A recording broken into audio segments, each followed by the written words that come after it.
And I don't know about you, but unless it comes to my close personal friends, and I'm conversing with you, I really don't want to waste my time.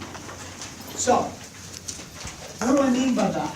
All right, well, if you think about the definition of a nation state, a nation state is a political system that has a state that is sovereign over a population on a fixed territory. That is a definition we hopefully have now memorized.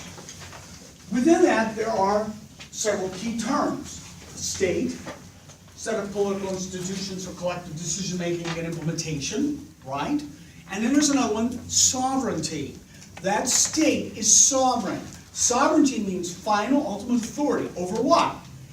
Anybody, not citizens, anybody on the territory of that state, all right? So, sovereignty, if we take a look at that definition, if I put that out there, we now start to understand some things. And I can start asking questions in class that are related to very important issues in cognate fields, international relations, or comparative politics itself. So one of the questions I'm fond of asking is, all right, given the definition of a state, and given that, as a nation state, and given that those states, nation states, are the primary element in the international system, what does that say about the international system? I love to ask that question. Why? Because the way I've asked it, as I've said, use the definition. Don't use anything else. I don't want any BS. I don't want anything out of your past. I don't care about your grade school teacher.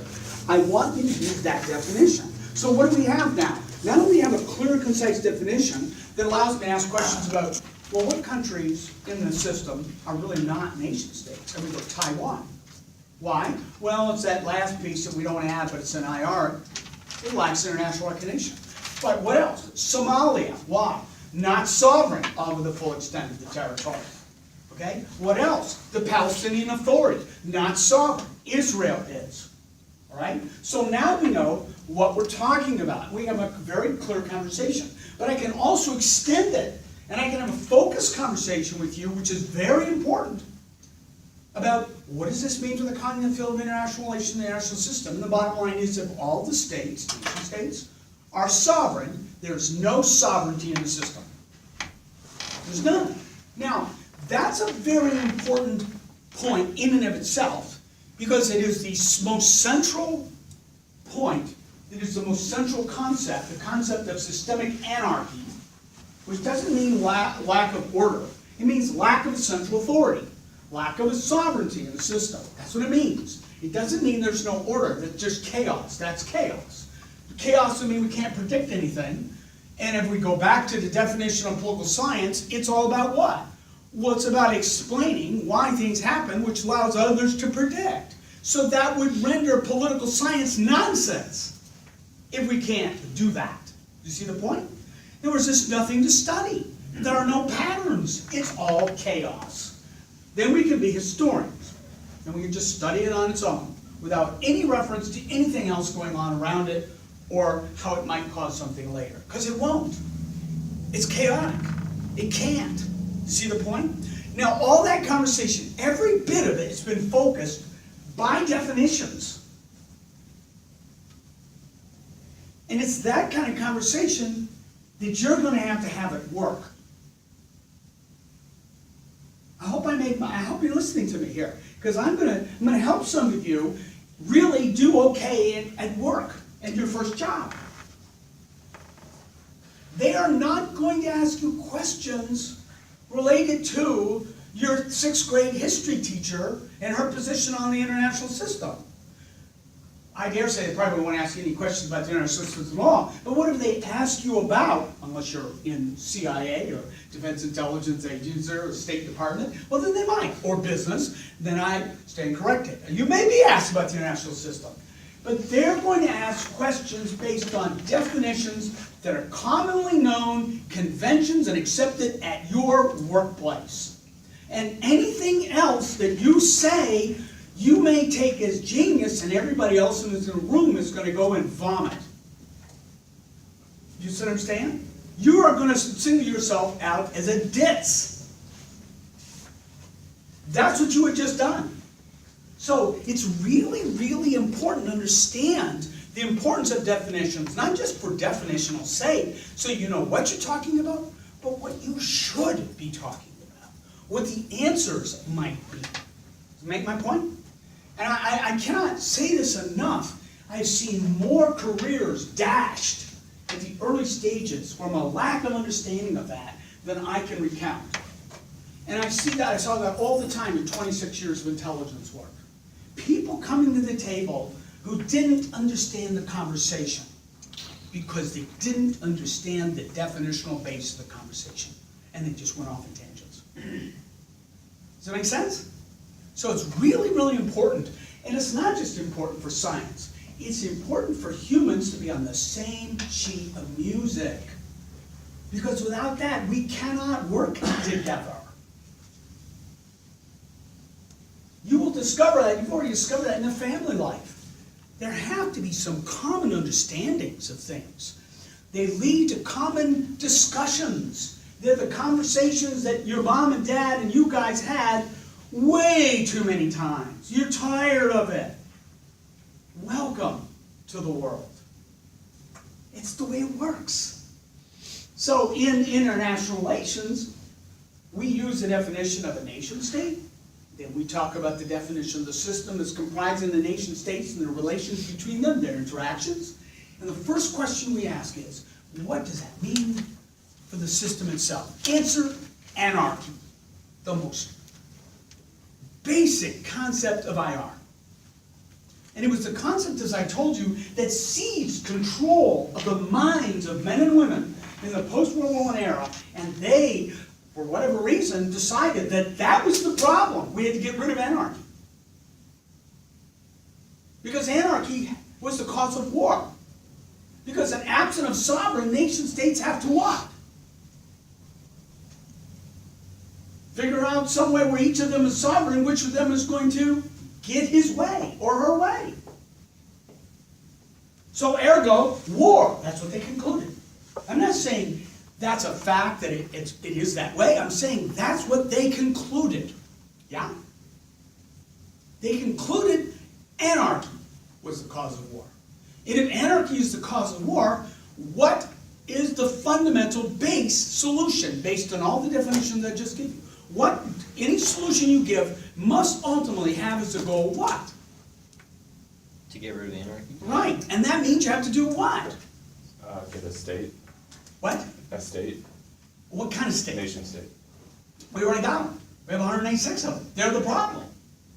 Oh, I'm sorry. Did you say something else? Maybe I missed. No. Oh, I was going to say, well, if the problem is anarchy because each of the nation states are sovereign, then we have to have sovereignty in the international world. So that means there has to be one leader. Right. And what happens to the nation states as defined? They're just dissolved. They're dissolved.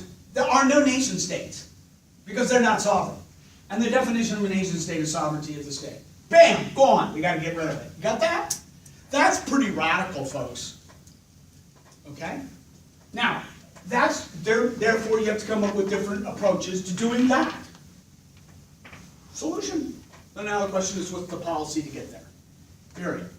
So, if I tell you, okay, we're here today, here at our think tank, a Brookings Institution or AEI or RAND or wherever you want to be, and our job is to deal with the problem of war, and we've decided the primary cause is anarchy, what am I looking for from you? Solutions. Yeah, and what should those solutions address? Right. Every single one of those solutions I'm going to ask you to show and defend for me. Every single one of them. How does it deal with anarchy? And if it doesn't, what do? I just look at you like, what? Why'd you come here? Who let this person in the building? You're a waste of my time. Do you understand this? You see the issue here? Yeah. So this is very, very important, not just for science, but for human collective working together. Okay? All right. So enough of that. So now, let's talk about democracy. Oh no. What is it? So we need a definition. What is democracy? You read about it last week. Of course, that means you forgot about it this week, because you had a weekend.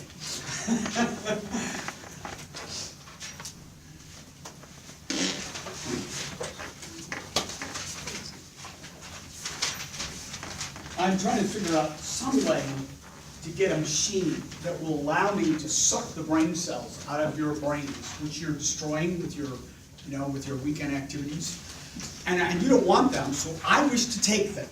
And I will keep them, and I will do the thinking, and you can do the drinking. See? We're friends. You get what you want, and I get what I want. You get brain death, and I get life. It all works out perfectly. You guys are laughing now. You won't be laughing in less than, within 4 years, as seniors, you'll all be able to come back at very bad memories. All of them that you have worked out. Some of you already know exactly what I'm talking about. You have some bad memories to work on. Yep. Do you want the definition of a democracy? That's what I want. I'm waiting for it, but I don't see any hands till I saw yours, and so I keep blabbering until I get one. You're right. I have the 4 things that make up a democracy. Is that the same thing? Let's try it. Okay. The chief executive has to be elected. All right? The legislature also has to be elected. There's more than one party competing in the elections, and an alteration in power under identical electoral rules has taken place.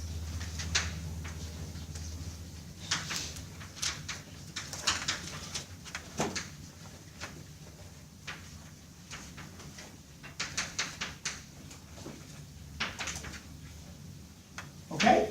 Anybody else? What's a democracy? So I gave you a textbook. Where'd you get that? Textbook. Perfect. What would you have said if you had not read the textbook and I asked you the question and you leaned back on your 8th grade to 12th grade? What do you tell me? What's democracy? Government by the people.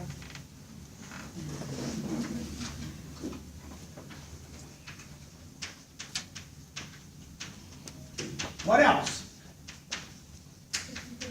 What? What else? So people get to vote, but that's almost the same thing. Popular will? Sure. Don't let me do something. I mean, come on now. Come on, let's have a deciding opinion. Popular will, are you gonna let me put those words in your mouth? Yes. Oh, no, I'm gonna embarrass you later. Okay. You will regret that. Oh boy. Okay. Okay, what else? Majority rule, minority rights. Yeah, majority rule, minority rights.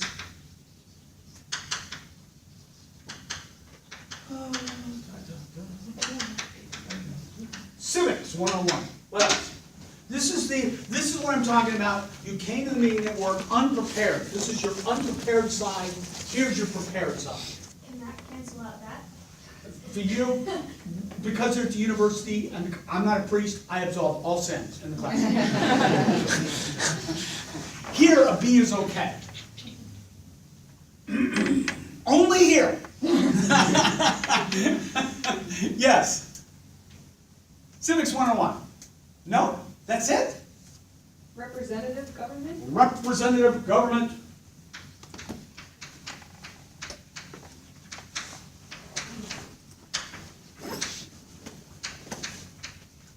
What else? Yes. Branches of government? I'm not sure that's democracy, but we have them, right? Yeah, I'm not sure that tells us what it is. I mean, you could be right, but I'm not sure. Okay, all right? Anybody else? Okay, we kind of got it.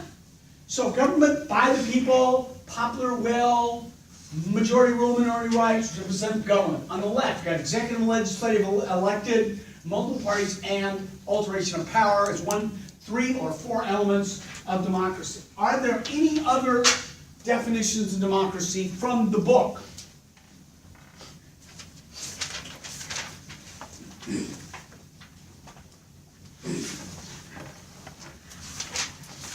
Well, Yes. they were saying that like if the country is like classified If the country doesn't meet the 4 requirements, then it's classified as a dictatorship. Right, so if it doesn't meet all 4 of those, every single one, it's got 3 of them, but it doesn't have 1, it's out. There was the substantive view of democracy where you classify it based on the outcomes its government produces. Okay? So, that's outcome based, or, okay, so the outcome of what? Substantive democracy, or the view of democracy from a substantive perspective, judges democracy on the outcome. Outcome of what? Economic justice or government accountability. Okay, good, now we're getting there. Give those to me. Economic Economic justice justice, or government accountability. government accountability. So these are outcomes, right? What else might be an outcome? What are we saying now when we say these outcomes? What are we talking about when we're looking at economic justice in particular? What are we focusing on as the judge of whether or not something's democracy? What are we judging it on the basis of when we say outcomes? A good outcome. Good outcomes. Well, what are the outcomes? I mean, what's the other way of talking about outcomes? Other words, synonyms for outcomes here. What? Results. Results. Okay, good.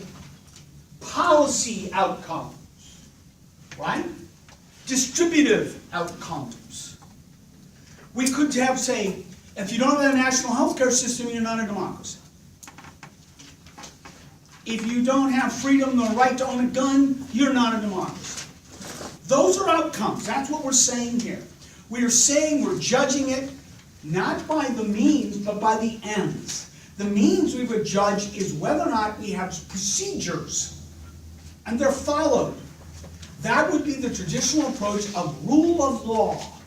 That fundamental to democracy is you have to have the rule of law. There have to be procedures that are followed. The substantive view is we can loosen those procedures. What we need are the ends, the outcomes. We judge it by the outcomes. Right? So, the one sentence piece up here is economic justice. That would mean some sort of distributive equality of some sort, of goods or standard of living, right? And we would judge whether or not you are a democracy based on the degree to which you have it. If we look over above it, none of that is an outcome. It's a procedure. Executive legislative elections, multiple parties in those elections. Alteration of power is a consequence of those elections. It's all elections. Yeah? If we look over to the right, popular will. Well, we can judge that's an outcome. How about government by the people? I don't know. Majority rule, minority rights? Certainly an outcome. Representative government? Probably more procedure. Yeah? But we have different ways of judging. Is it going to be the means, the process, which is related to rule of law, because a process that's not followed, laws are not rules. They're not followed. Laws are just sort of guidelines. Yeah? So a constitution, a law, are just sort of, well, they're followed if we get the result we want. Put a fine line on it. Now, there's a problem with the substantive approach. What is it? There are multiple ways to get the same outcome. So There may be, but the bottom line is, I'm judging what? Everything by the what? by the ends, not the means. Right, by the outcome.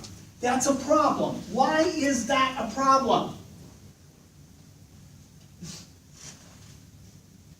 Who does the judging? People. But who are the people? Is it going to be an oligarchy? Will it be one person? Or will it be the majority? Popular will.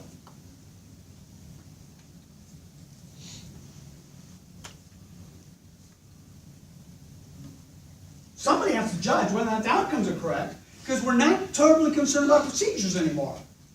Now, there's a problem here, because if I make it less than a majority, what do I necessarily probably have in terms of what I think democracy might philosophically or ideationally be? Well, it's no longer a democracy, because it's a rule by something less than a majority, right? Correct? But what happens if the outcome is a fundamental, so-called, violation of the rights of the minority? Well, now it's moot. We've rendered the majority will moot.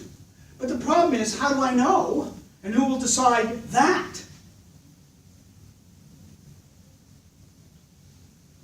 When it's not clearly explicated.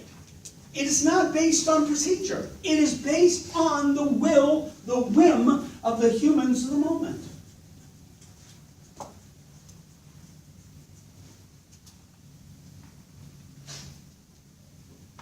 In fact, classical Marxism makes precisely this argument, is that democracy is not in any way procedural.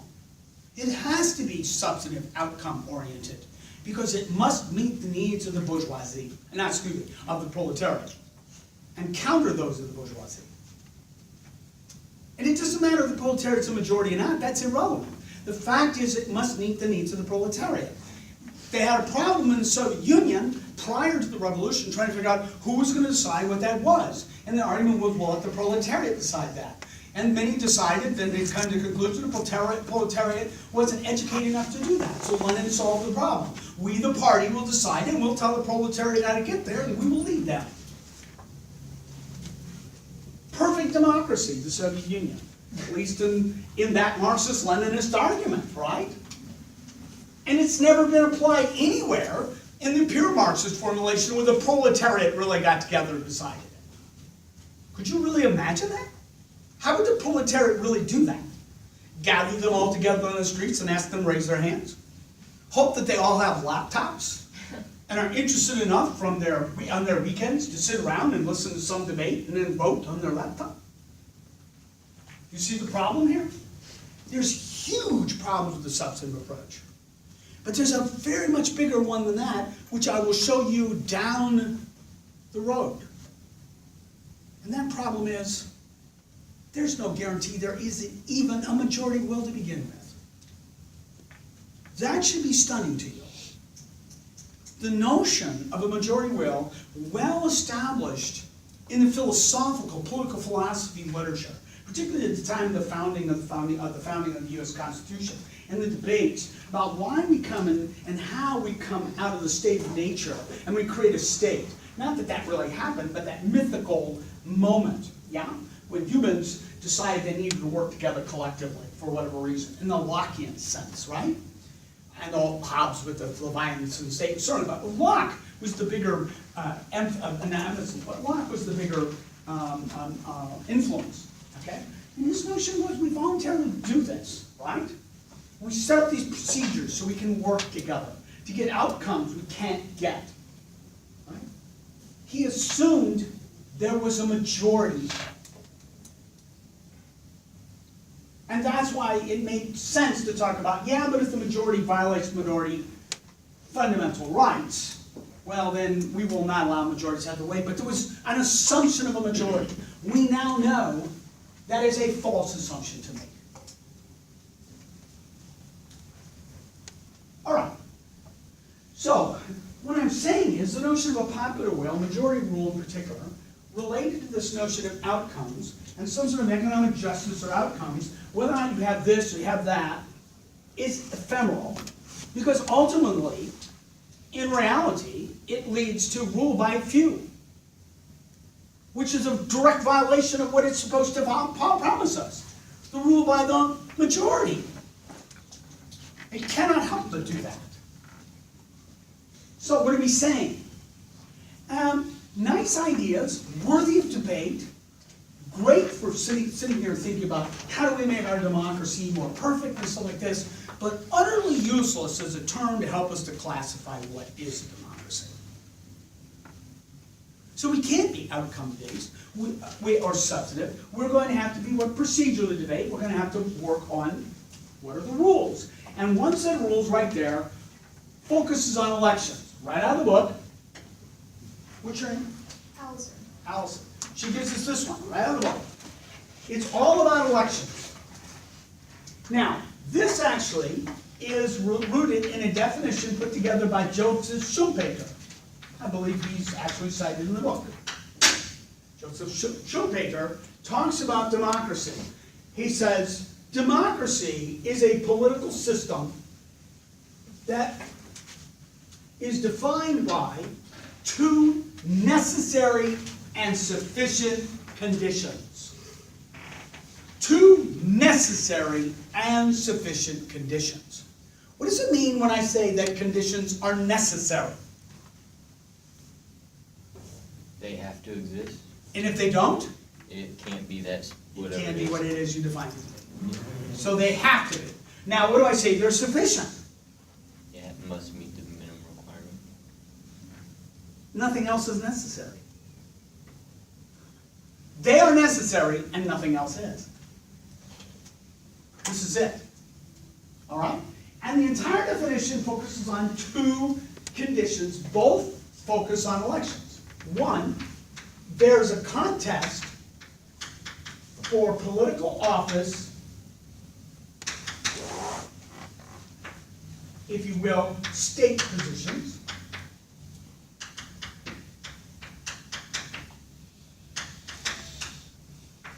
Between elites. So there are contests for political office between elites. This is shortened to be elite contestation. Two, the elite contests are decided by the masses in a broadly participatory manner. They vote somehow. Maybe they gather on a square, scream and holler, and whoever has the loudest voices wins. I don't know, but it will be the masses who decide the contest that the elites have for power. Now, I want you to think about this. Can you imagine any political system on the earth that exists today or ever has that doesn't involve elite contests for power? Power meaning control over outcomes. Has there ever been one that you're aware of outside of the Founding Fathers' mythical state of nature? Can you think of one? Well, let me give you one. Saddam Hussein's Iraq. Was there a contest for power there? Maybe a more current one. How about North Korea? Is there a contest for power? Or is that no contest? No. Well, then why did he kill his uncle? The current dictator. Probably because his Wait, he just didn't like him anymore? No, because his uncle was a threat to what? His power. Every political system is a contest for power. Think about ancient Chinese rulers or the Mongols. Were the Khans just sitting there going, oh, I got this made, nobody's going to kill me? Or were they absolutely paranoid? Why?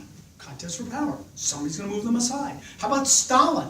One of the arguments for why Stalin killed so many party members, senior party members, and mid-level, rising party members, was because he was always concerned that they might what? Undo him. Yeah. Can you just repeat democracy as he is defined? Right here. It's defined by two necessary sufficient conditions. There are contests for political office between elites, elite contestation, and the elite contest is decided by the masses in a broad participatory manner, which we can call mass participation. So we have elite contestation and mass participation. The mass participation deciding the elite contestation. So, we have everywhere, in any political system I can imagine, a contest for power. That's there. What we don't have, in every case, is the outcome is determined not by the elites themselves, but outside the elites, on the street, by the non-elites, you, me. And we do it in a broadly participatory manner. It doesn't say how, but we decide it. That's what makes democracy. So that means an authoritarian system is elite contest for power decided by whom? The elites. It's an internecine war between elites. The public is not involved into determining the outcome of the contests. Now this has really got a lot of muscle when you think about it a bit more. I just gave you a bit of it. It distinguishes between authoritarian and non-authoritarian systems in a very elegant fashion. They all have linked to a contest for power. But over here, you don't matter, and over here, you do. And over here, I made a fine point of it, in a dictatorship, the elites themselves decide their contest. They're shooting each other. They're voting. They're vying for position. It's a dog-eat-dog contest. Well, that's politics everywhere. It's just in democracy, the dog-eat-dog contest is on the level of the street. We bring it out to the public. And we take it outside the realm of the elites themselves to decide the issue. Which means what? They have to buy us off instead of each other. We become at least important to them. If no other reason, then they can't get power without us. So they convince us with a bottle of vodka or some meaningless policy, meaningless twerping of policy endlessly, like the Republicans. Are we going to get rid of abortion? Yeah, right. They're not going to do anything, right? None of that's going to happen. Or the Democrats, we're going to bring jobs back to America. No, they're not. They're going to make America green. And there'll be no jobs for the lower classes. But for you, there'll be plenty of jobs. It agreed. So they all, both sides have their kind of chirping, meaningless what? Because it's intended to do what? Convince the masses to give us power. So we become relevant in that perspective. Only then. I mean, if you listen to the conversations in both parties, African Americans have been asking now for about a decade whether or not they really are relevant in the Democratic Party at all, or they're just taken for granted. And now on the right, it's the religious community that's asking the same thing. Are we really relevant, or do they just chirp, chirp, chirp and promise us stuff and do nothing for us? Are we better today than we were 4 years ago? African Americans are asking themselves. Religious conservatives asking the same question. Are we better today than we were 8, 10, 12 years ago? Or 6 months ago? Why? Because that's what happens in a democracy. The masses decide.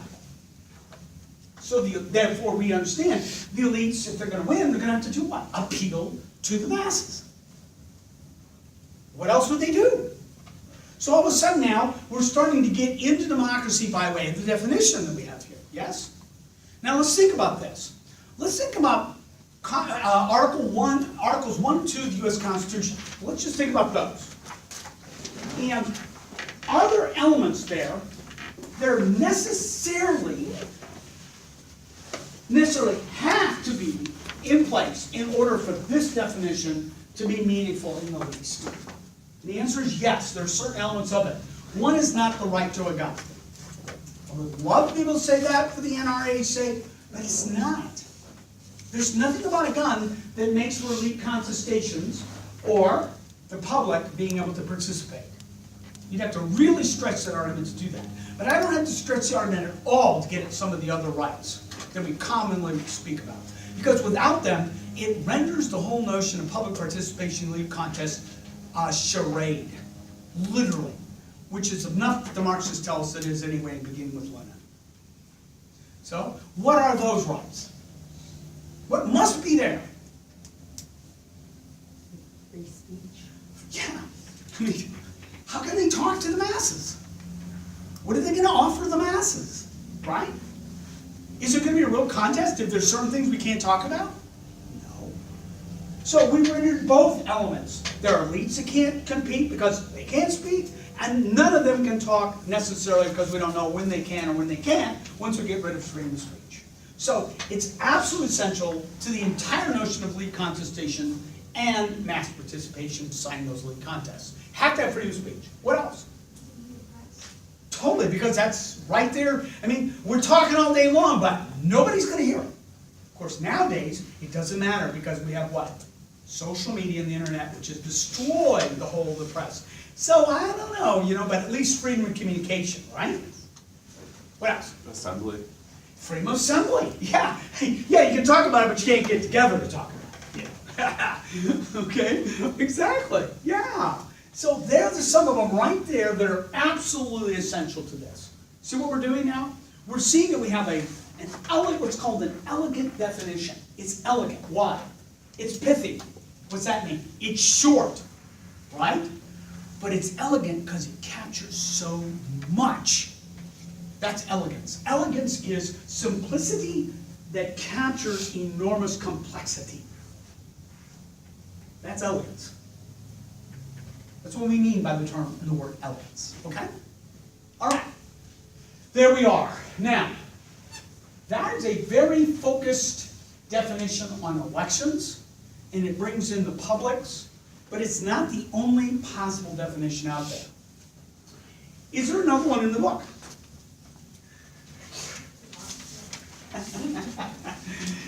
We could go down and give you all the... Now, what if I give you a list of 12 rights that have to be there for this to be? Would that be elegant? No, we now see that would probably be what? Probably not elegant at all in the attempt to capture everything it captures little. Yes? Yes? There's 3 measures of democracy that they give, and one of them, in the democracy dictatorship measure, defines democracies as regimes in which government offices are filled as a consequence of contested elections. Okay. That would be right here and here. Yep. This is implied, this is faithfully stated. Yes, that's correct. Anything else? Anything different from that? There's one which says that, so there's a conceptualization of democracy that has 2 primary components, governmental offices and contestation. So for a regime to be considered democratic, it must be that both the chief executive office and the legislature are the same thing. Still there. Still the core is this one. And this actually has more, but yes, no problem. We're there. We're in the same sheet of music here. I'm just simply pointing out we're nailing this one down.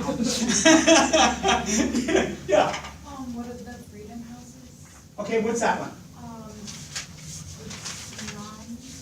It's it talks about global freedom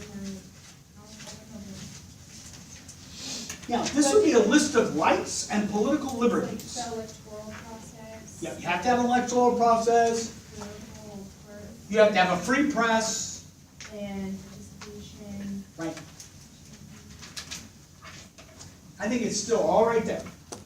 And it just sort of brought the conversation in and just laid it out. You gotta have freedom of press, you have to have freedom of speech, you have to have access to elections, elections have to matter, have consequences, yada, yada, yada. That means it's an alteration of power.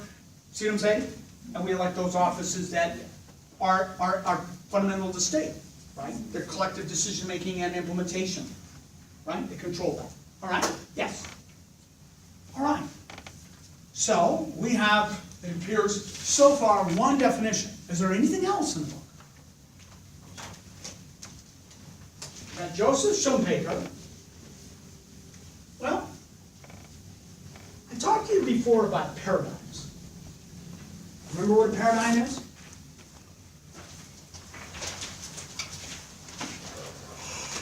It's not something more than a pair of nickels.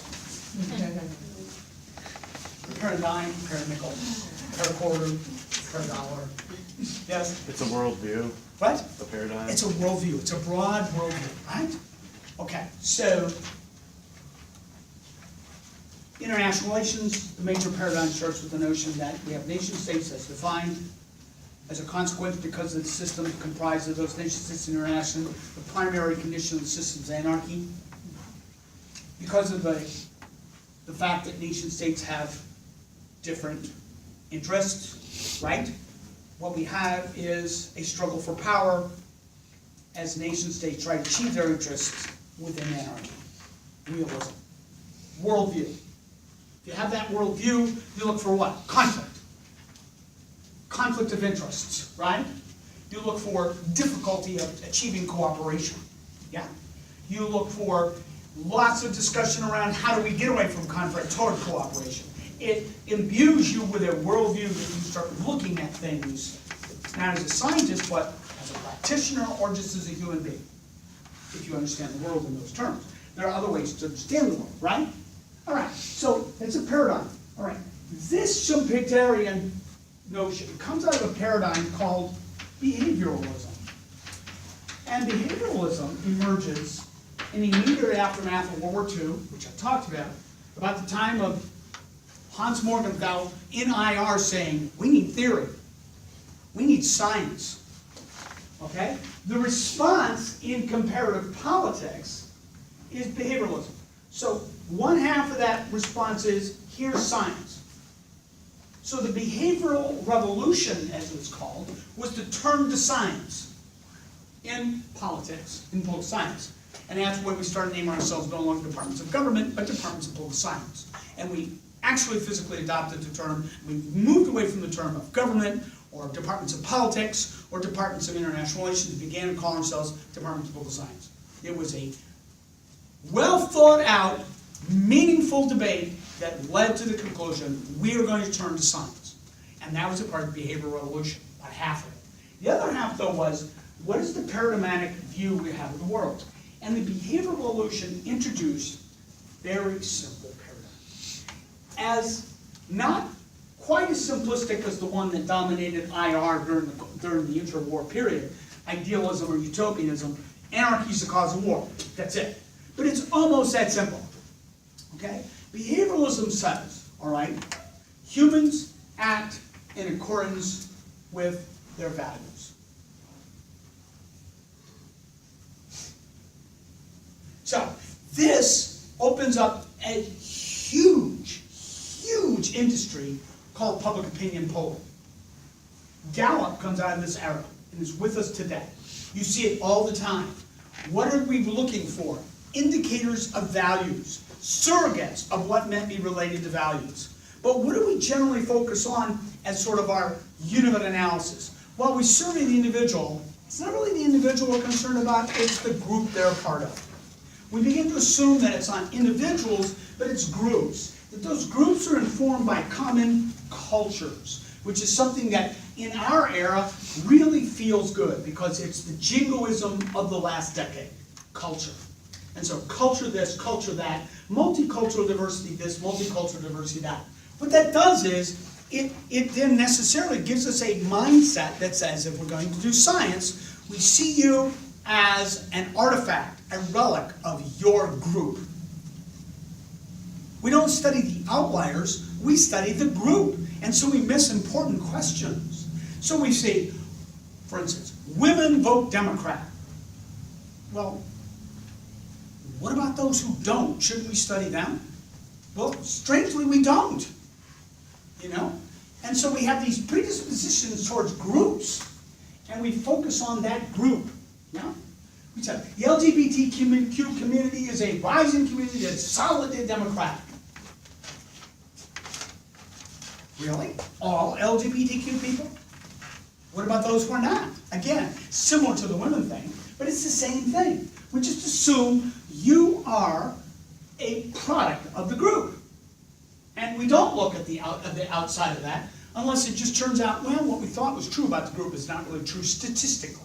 But if it is, then it's the statistical norm, and we worry and we look at that cultural group that's either defined culturally, or is defined economically, is defined biologically, or by values or attitudes, like the religious community and attitudes like this. But all those groups have values that are supposed to be attached to something that maybe these are the things that are really nothing other than they're just really surrogates for getting at the values. Because it's the values that cause us to do what we do. So individuals, simple statement, act politically in accordance with their values. That's it. That's behavioralism in a nutshell. Single, simple sentence. It sounds like really elegant, potentially. Right? So now, let's think about this. This university, I think I've said this before, is dedicated to the behavioralist notion. Exactly that. This university, forthrightly, unabashedly, and without any shame whatsoever, is behavioralist. It doesn't say we're behavioralist, but it is, because it subscribes exactly to the notion that you will act in accordance with your values, right? So the university is here to do what? Change the world. We want to be part of changing the world, right? Who are our agents for changing the world? You. How are we going to get to change the world, therefore? We're going to change you. What about you are we going to change? Your values. See that? If we can change your values, you will change how you act, and that will change the world. You will vote differently. You will vote, as you should, for the party that we all know is the right one to vote for. Yes? You will hold to the positions that we all know are the correct positions to have. And if you're not sure what they are, open up your ears on campus. Do you remember that little survey you took as freshmen about your values? Asking how you stood on certain kinds of issues related to same-sex marriage and abortion and all kinds of other social issues, right? Guess when you're going to take that again? Senior year. And how are we going to measure our success? The percent change across those categories to the right answers. Why does it have to be right answers? That goes back to our definition of democracy. We're not a democracy here. We know what's right and what's wrong. And if you don't wish to join us, that's okay. But you came here knowing this is what we're going to do to you. And if you didn't, it's your fault. You did not read the documents carefully. Because it's right there in the documentado. It says our goals. We're going to change the world by producing agents of change. You, agents of change.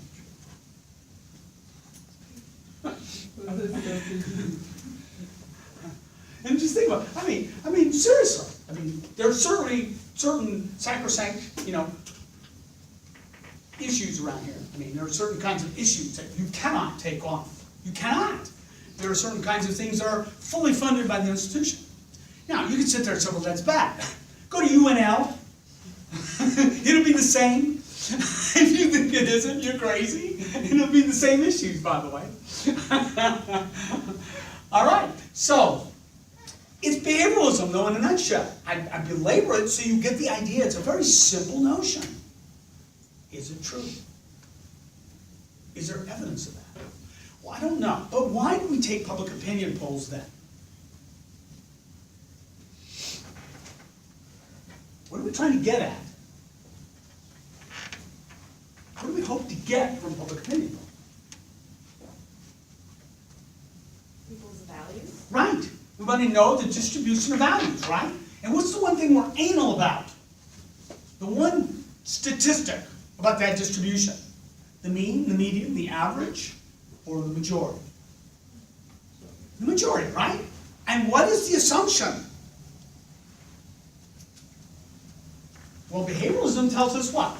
If the majority subscribe to a certain value, what should we get? The outcome of that value. Right, because they're going to act on it, right? And so that becomes then, what should democracy do? And yeah, right, but I just got through throwing it out and telling you that's really not what's important. It's going to be these, because we're going to have a lot of situations where the majority will not get their way. Politics is full of those things. We have a president not elected by a majority, but was elected by a majority of other than citizens, right? Right? That's just the most common one that we think about today.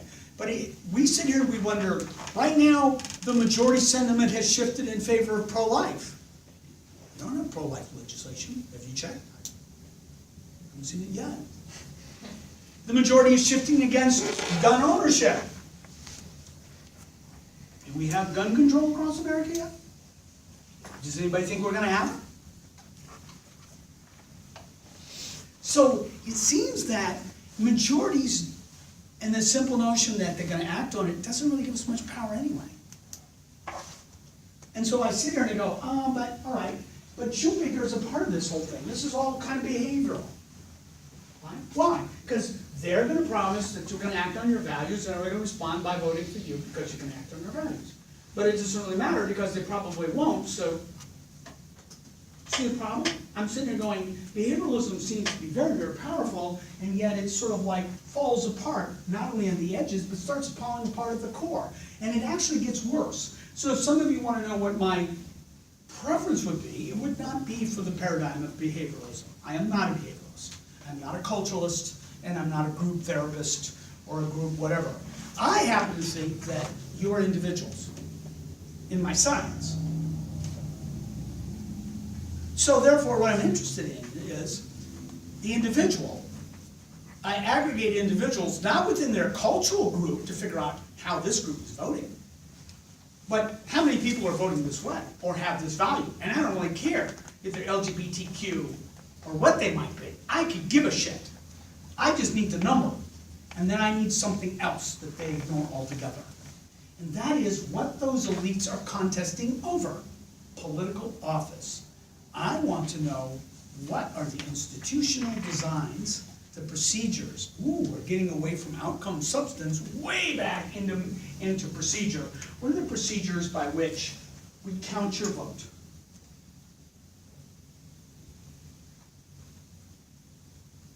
Or we count your action? How is that processed? That is a different paradigm, which we'll get into later, called New Institutionalism. And I am an institutionalist. And I always say that because I'm going to make no effort whatsoever to hide it from you. So anybody? No. So I am. Fine. If you don't get it, fine. I was a behavioralist, deeply committed behavioralist. I was trained behavioralist in my PhD. So when I came into the University of Illinois back in 1985, I immediately set about to study the Russian language and to find ways to visit Russia so that I could understand Russians and their ways and the sources of their values and their values. I was a culturalist. I graduated, came here in 1993.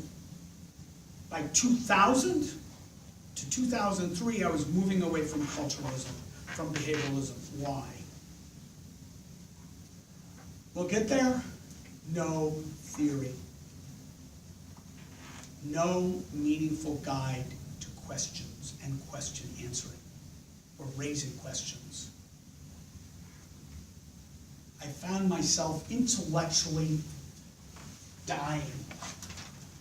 And I asked myself, how do I jumpstart this motor? And I happened upon this notion of this individual rationalist approach. It's rationalist. What does it say? Not that you act in accordance with your values, but you act in accordance with your preferences. That you are self-interested. That you are individual self-maximizers. You are pleasure maximizers. That's what it says. Now, I'm not trying to defend it. Should you be? Could you be? That's a religious question. I'm just simply, from a scientific position, I take that as a fundamental start point. That individuals are pleasure optimizers. That if given choices, they do expected utility calculations over all those choices, and they choose the one that maximizes their personal utility. It has nothing to do with their group, has nothing to do with their backgrounds. It may have it, but it doesn't matter. It's irrelevant. All I need to know is what are their interests, their stated preferences. That's it. And then I don't lump them by their cultures, their age, their color skin, their sex or whatever, or their sexual preference. I lump them by their commonality of their preferences. And then I put them into the processor of, and I don't just stop, because that would just make me behavioralist than other guys. Then I sit there and go, now how are the decisions made? Now let's see what these different elements get in the processor, so I become away from behavioralism on its sole focus on individual values. I start looking at, and outcomes, I start looking at procedures, institutions. How are policies implemented? And how does that reflect some element of that preference shift within the public? That's what I'm interested in. That's new institutionalism. Now, we'll get a lot further into that, but there's another definition to be had, that is institutionalist design, and it's put forth by yet another immigrant,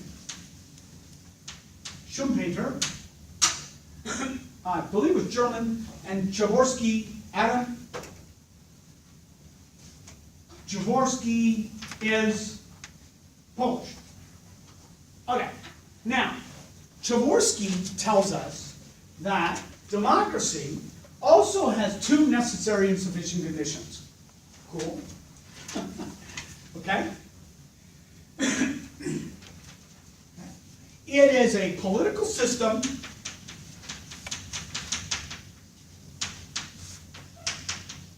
in which, one,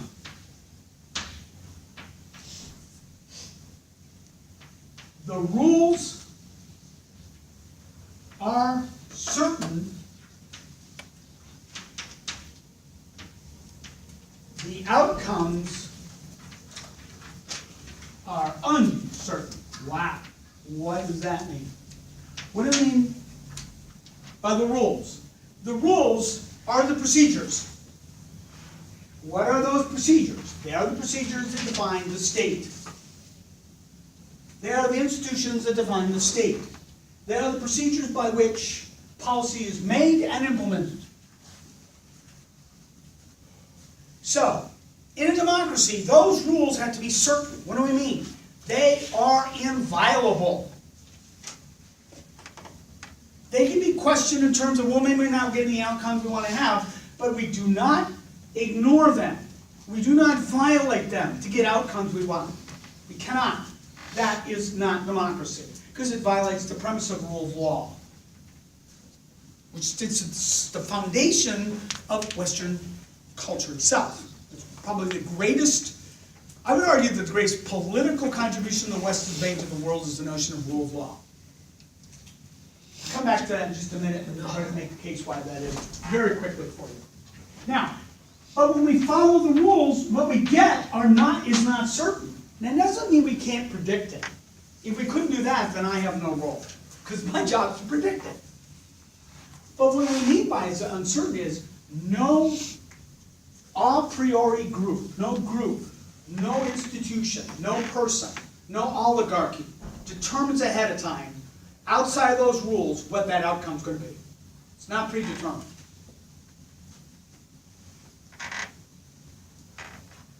And that doesn't just mean there could be surprises. Maybe there aren't. It's just that nobody can predetermine the outcome. That outcome is subject only to the rules. Predictable, maybe, but subject only to the rules. And that means we might get outcomes we don't want. We do not change outcomes, except for by what? Adherence to the rules. And if we don't like the rules, then we have a set of rules for changing rules. But we go through those to change the rules. So this is his notion, institutionalist notion. Okay, now, it is definitely institutionally oriented, it's rule oriented, it's procedurally oriented. Okay? People are involved in so far what? Well, they have preferences, those preferences matter insofar as they matter to the rules at that point. They may be inconsequential at some point. At other points they may be highly consequential. That's where the preferences come in. Only at the point where the rules invite them in. Now, let's think about this. How about the People's Republic of China, PRC? Is it a democracy under this definition?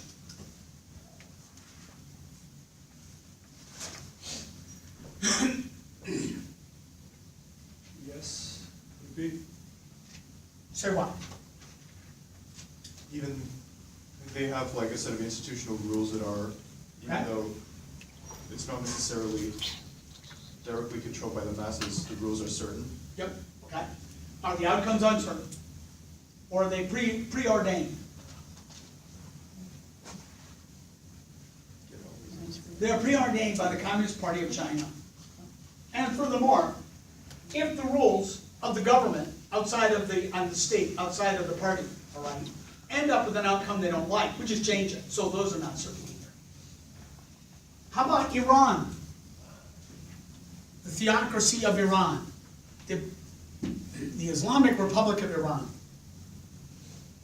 Okay, well, they have a state that's supposed to make decisions, have a legislature, but as we know, who decides all outcomes by deciding, one, who can run for election, two, whether or not the legislative policies that were passed were actually what? Islamic or not, right? It is that Council of the Mullahs. So, the rules, unless you want to say the rules are certain, whatever the Council of Mullahs wants is what we get. Well, that's the same thing as saying we've certainly violated the second one anyway. Correct? So all of a sudden we're now starting to throw out countries, a lot of them. And we're going to get a lot of gray area countries, but we're able to sit here and parse what's a democracy from what's not. And again, it has an elegance to it. It allows us to think in terms of these other states, these other kinds of issues. And there's a lot more to this elegance than meets the eye, but I'll bring that out later.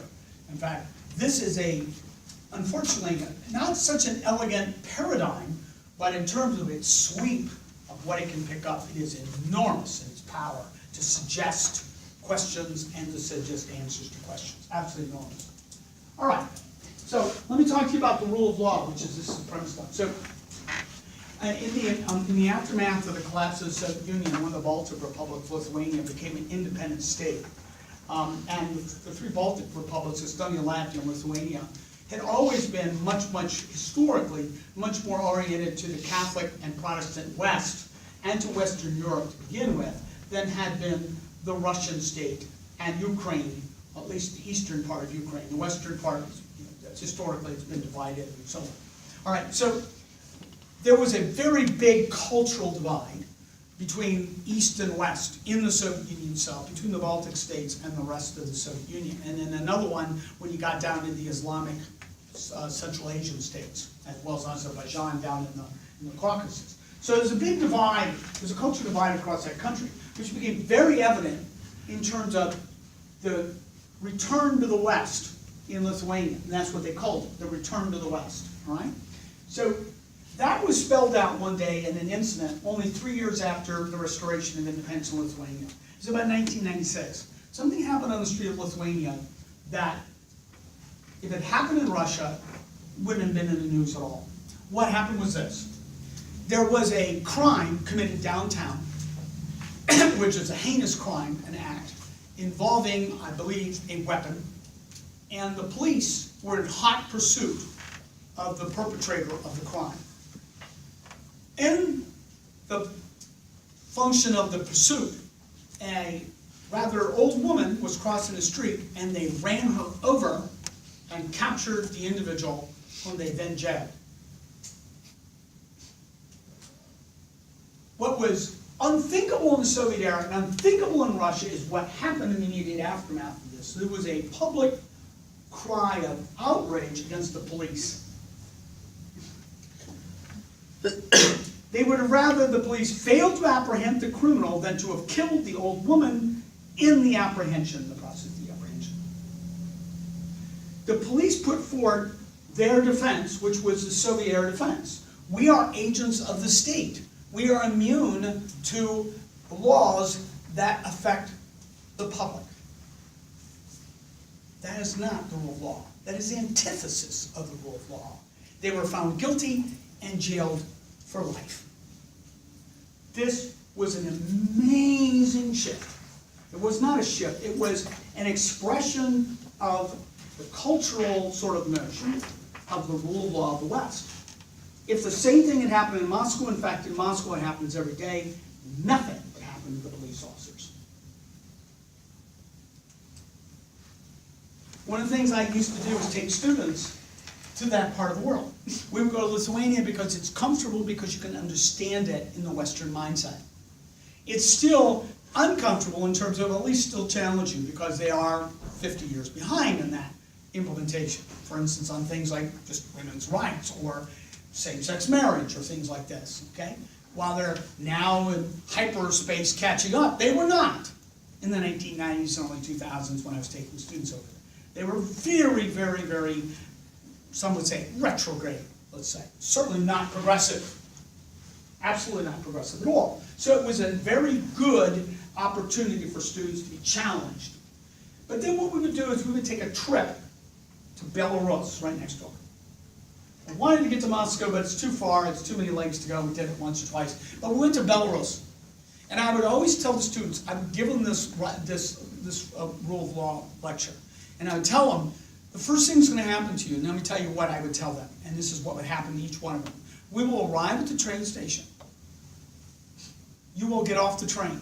Or we will arrive at the border, and you will be asked to get off the train by a 17 or 18-year-old kid with a loaded machine gun.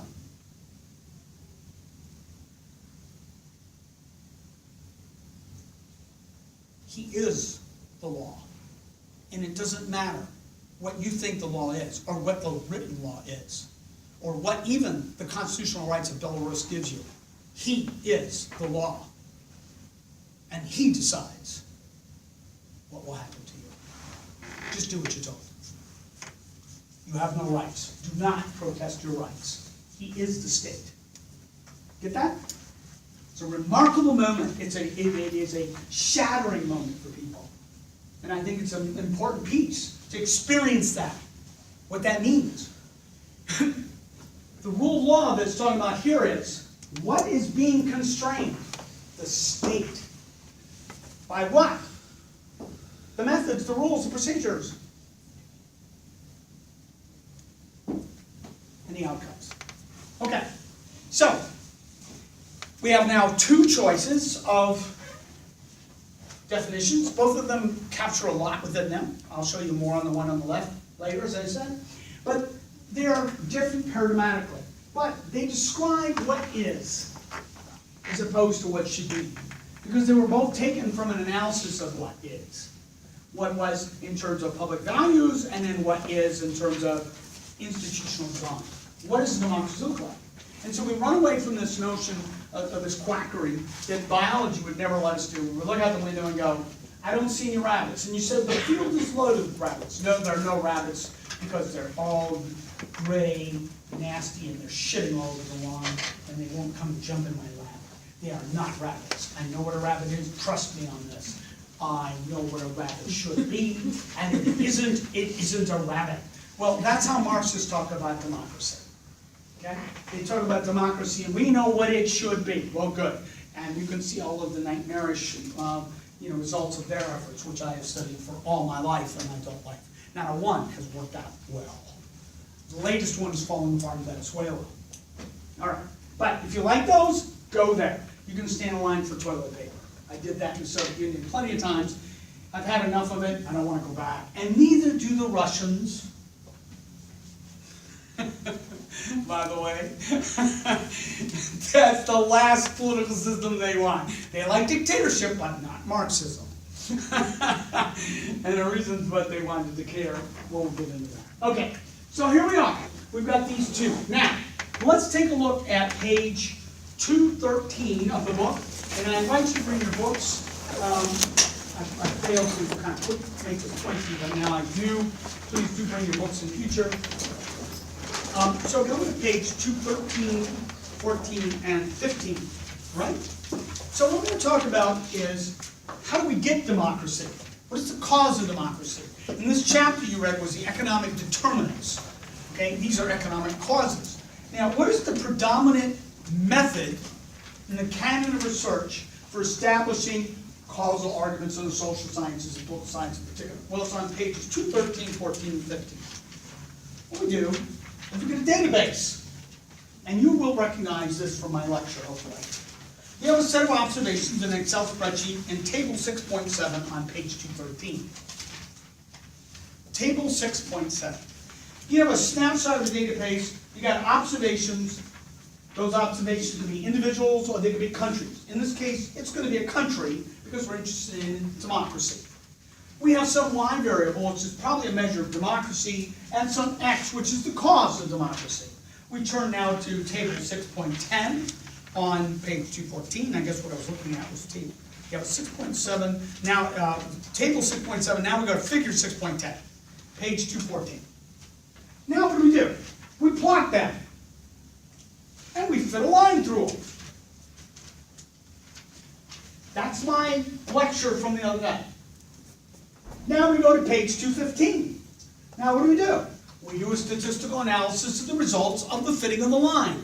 We look at the alpha and the beta.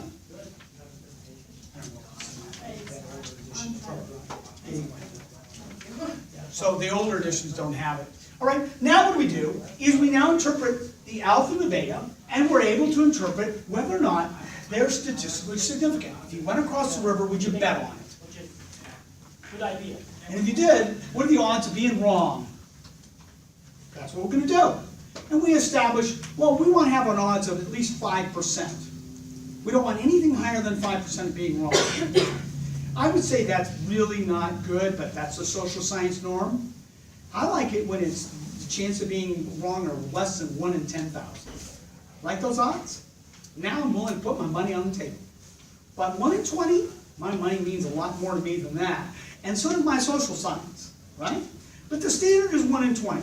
So that's what you got on those tables. It's just taking me through the lecture I gave you of last week. That's all it is. Now you can see it. Now, what we're going to do is we're going to come back to this next week. We're going to look at cultural determinants, and then we're going to come back and we're going to kind of like, oh, we can graph it, you know, like we do here, or we can do other things too and kind of look at these things and see what they explain and how they do it. Okay? Not next week, but Wednesday. Okay, good. See you Wednesday. I don't know why. It was such a great example. I know. Well, I think what